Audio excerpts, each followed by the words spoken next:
1 o'clock on a Tuesday night. And where else would I be but here with you? DJ Stutz here with Little Hearts Academy. And tonight I am talking about introverted kids and extroverted kids and what they have in common and how we can help them. So we often think of that introverted kid as shy, and they may not be shy. Some introverted kids are shy, but not all. And some kids are very outgoing, but may have some introverted needs and commonalities. So let's think about that. This week on my podcast, I have Dr. Michael Alcee. He's a clinical therapist.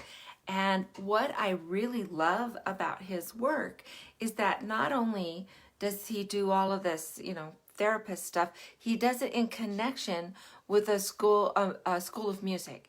And he helps, gosh, I'm having trouble today.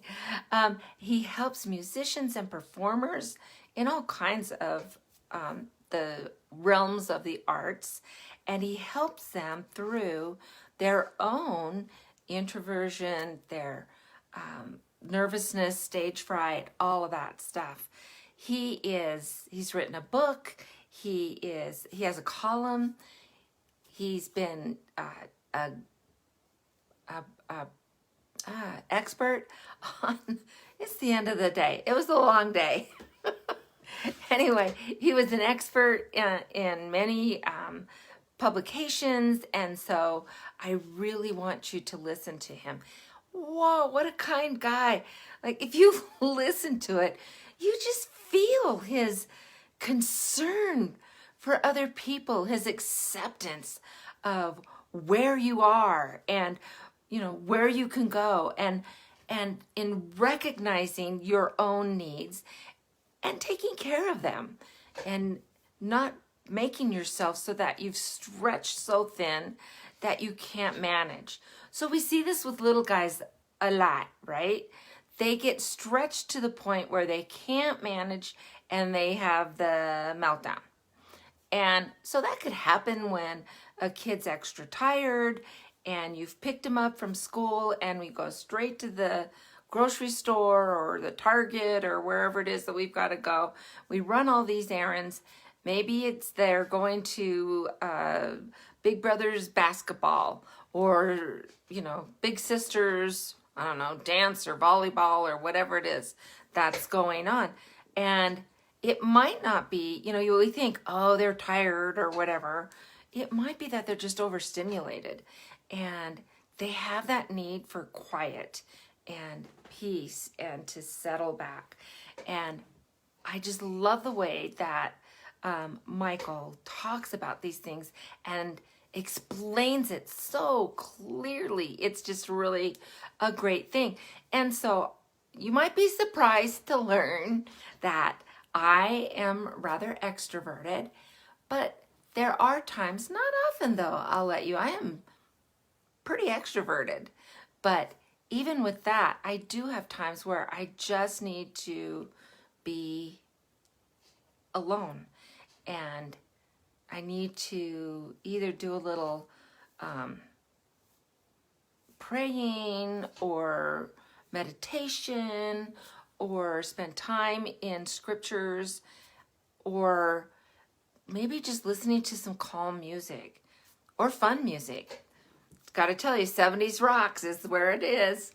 And so sometimes just, the 70s rocks music or even the old standards. I'm talking about Blue Eyes and Dean Martin and all those guys. They can calm me down and help me feel better. But I will tell you, most of the time, I'm someone who does not deal well with quiet. And so even when I am home alone and I'm even maybe editing or doing some other work, I'll have the TV on. I have no idea what's on most of the time. It's just that noise, that white noise that brings me kind of peace and just I'm used to noise. Oldest of 7, 5 brothers, 5 kids and 12 grandkids, and I've been teaching school forever, and I sometimes that human voice is what will bring me peace.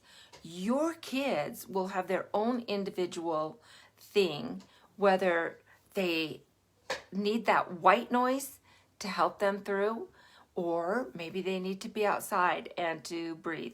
Maybe they need to calm down.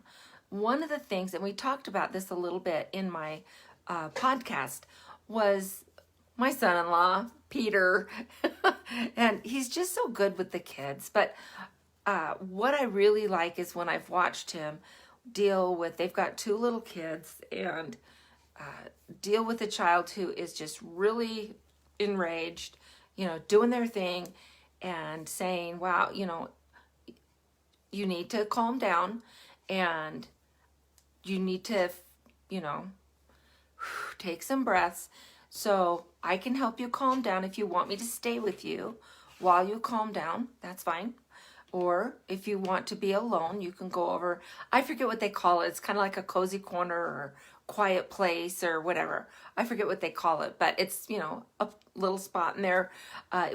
When I was there, it was in their dining room. And when I watched, Sylvan was like, he said, I want to be alone. Okay, that's fine. So let me know when you're ready. Just come to me when you're calmed down. Sylvan went and sat down, and I could hear him kind of talking to himself, and after a few minutes, maybe 5 minutes, maybe that, he was about 3 when I first watched him do it, and I've watched him many times since then. But he said, Sylvan came back, and Peter said, wow, I am so proud that you calmed yourself down and you got it turned around. And now I can hear what you have to say and what you need. And they listened, he listened, Sylvan talked, and it was something he's like, okay, we can manage that. Yeah, let's do it.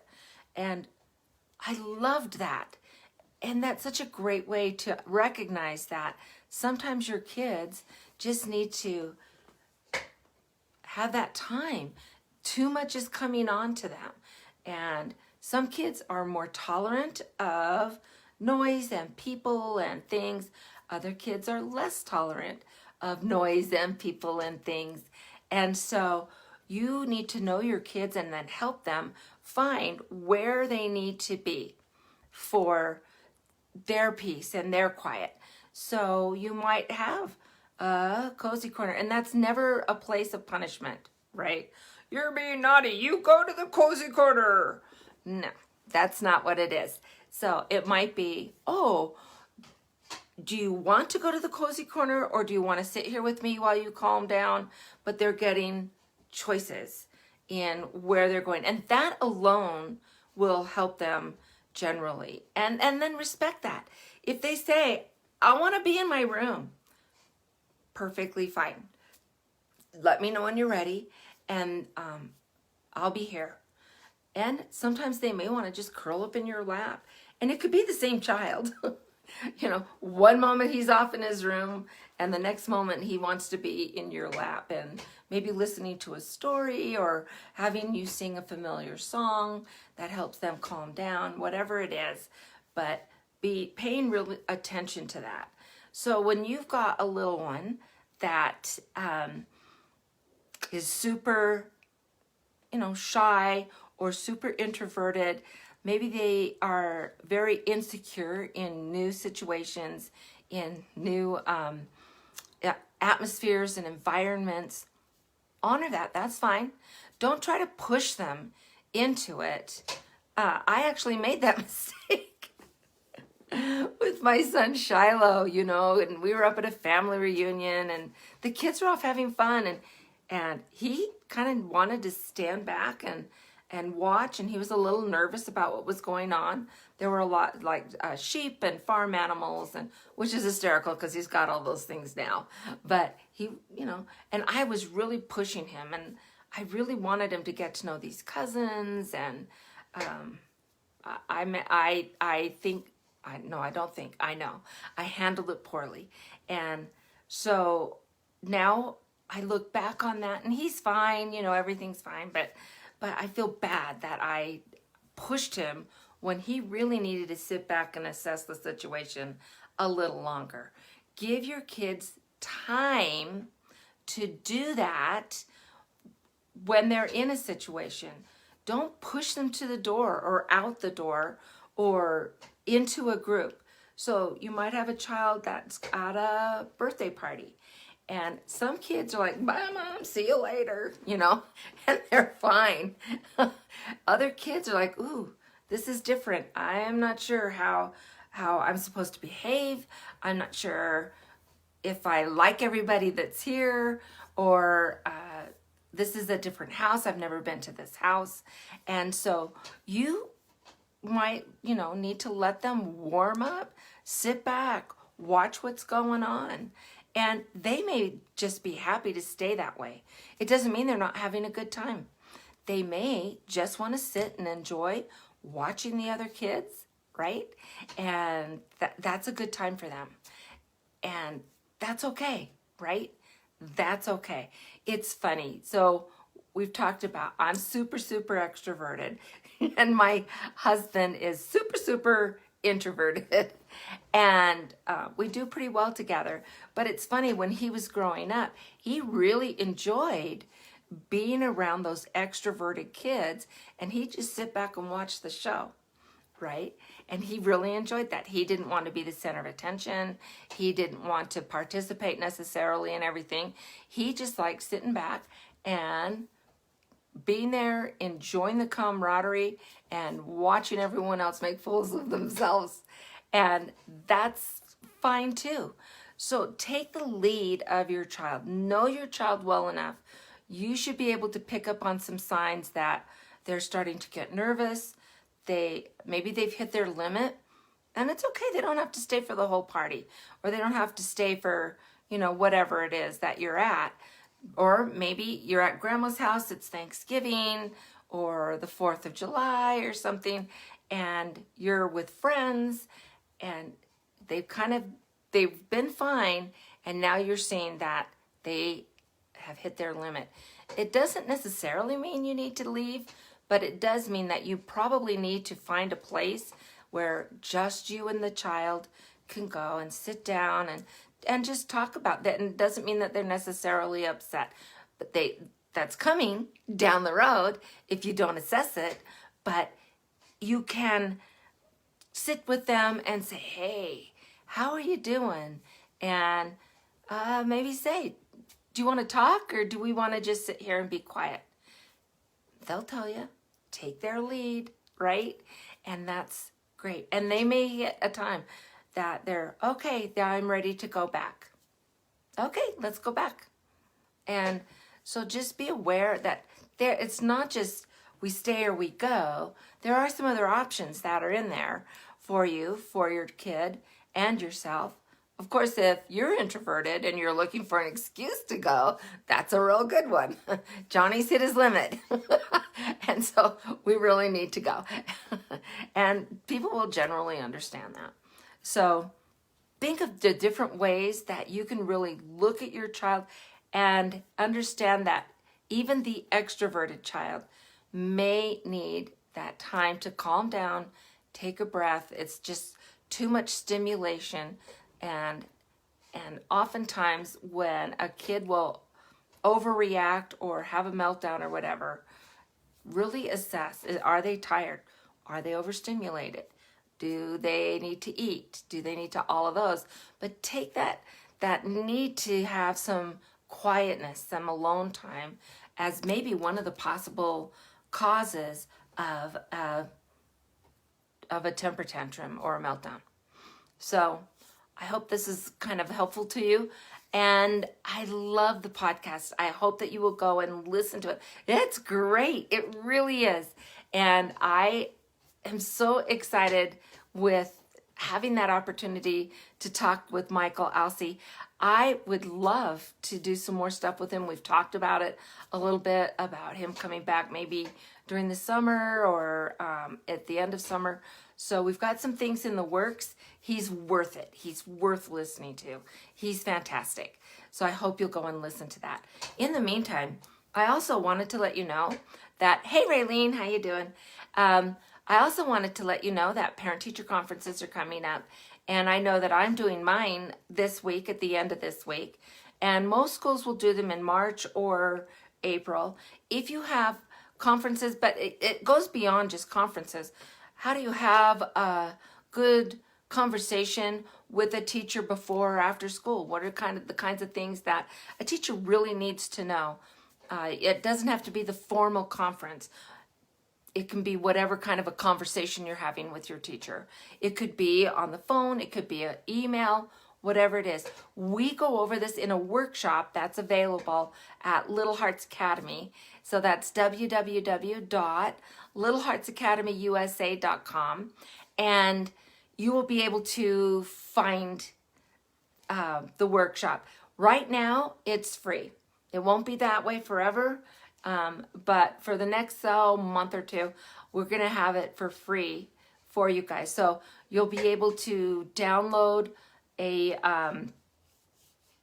my notes and my slides, and you'll be able to have them for you and help you kind of work through some of the questions, some of the things you can do to prepare for a conference, and then what are the things that you do after a conference. And that can go with just another conversation with your teacher. Maybe there's some issues and it's not really conference time, but you've asked to maybe talk with the teacher because you're worried about this or that. If you're checking your child's backpack on a daily basis, that does so many things that it lets your kid know that you're interested and these things are important. It's going to keep you up to date on the flyers and the stuff that's coming home about activities at the school. So you don't want to miss pajama day, right? Your kid will not be happy with you, or crazy hair day, or whatever it is that they're doing. So all of that information is going to be in your child's backpack, along with, teachers send out emails, the school will send out emails, all of that stuff, so you can keep up to date. But it lets you know also, if you're looking at their work, you can see, oh wow, looks like you're really having trouble with math, or I'm worried about the writing. You don't have to wait for conference to get more information on that. You can call the teacher and say, hey, I'm concerned, and could we meet? And of course you can. You have the right to request a meeting, and actually they do have to make arrangements to meet with you if that is your request. The nice thing, a silver lining around COVID, is that we have learned now that it doesn't need to be a face-to-face at the school. Zoom is really easy. And so if you've got a lot going on, or you're at work and you're having trouble getting time off to come and talk to your child's teacher, set up a Zoom or a Google Meets or whatever your school's using. And so that's another way that you can get in contact. In this workshop, we talk about how to plan. What are the questions you want to ask? What are the most important questions that you have? Ask your teacher, how much time will we have to be able to talk? I will tell you that if it's a conference, it's generally 15 to 20 minutes. It depends on how much time the school has allotted, and then how many kids they have, and they're going to have to divide that up. And it may be, honestly, 15 to 20 minutes, depending on the class size of your kids. And remember that, especially if it's after school, they really do need time to run to the bathroom and to maybe eat something and be able to feel settled, take a breath, and go. And so they need to work that time into that scheduling as well. So it's a great workshop. I think it's great. But I hope that you'll give it a chance and look at it and see some of the things that we can offer at Little Hearts Academy. So as soon as we're done, I am going to, in the comments, put the link to the workshop. So you can just go directly there and sign up. And like I said, for the next month or two, it will be free, but it won't be free forever. So you're going to want to get in on that and and be ready for those little conversations and the conferences. So I hope that you will enjoy that. And so next week, I have a conversation with a lady named Lisa Sugarman, and she is amazing, and she's an author, and she's been on the radio, and she's spoken. She's a public speaker on just that mom guilt, and when your kids aren't doing well, and how do you look at yourself, and what's a better way, instead of saying, oh, I'm a failure, oh, I'm, a terrible mother, whatever. And we all have those feelings at times. Men do too. And so dads, this is a good one for you as well. But we're talking about those emotions and then what those emotions do to affect your parenting. And it's a great one. So that will be next Monday. And so until then, let's find joy in parenting. See you later, guys. Good night.